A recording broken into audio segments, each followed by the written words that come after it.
hello' viewers কি খবৰ বাৰু আপোনালোকৰ বেহাৰবাৰী আউটপোষ্ট আপোনালোকে বাৰু চাই আছেনে আৰু বেহাৰবাৰী আউটপোষ্টৰ কোনটো চৰিত্ৰ আপোনালোকৰ আটাইতকৈ প্ৰিয় কমেণ্ট কৰি নিশ্চয় জনাব বুলি আশা কৰিলোঁ আজি নিশা 8 বজাত কি দেখুৱাই বেহাৰবাৰী আউটপোষ্টত আহকচোন চাওঁ যদিহে আপোনালোকে চাই ভাল পায় তেতিয়াহ'লে লাইক কৰক শ্বেয়াৰ কৰক আৰু লগতে চেলিব্ৰিটিৰ সকলো খবৰ পাবৰ কাৰণে চেনেলটো ছাবস্ক্ৰাইব কৰক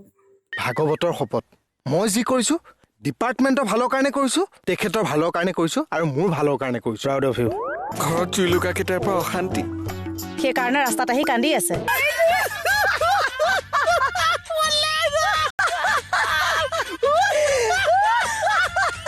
সুদা ভাত খাই আহিছে ভাজি চাজি গোন্ধই নাছে এই ভাতেই খোৱা নাই মই কিয় ভাত নাখাইছে মই 3-4 দিন নোখোৱাকে থাকিব পাৰো বাহ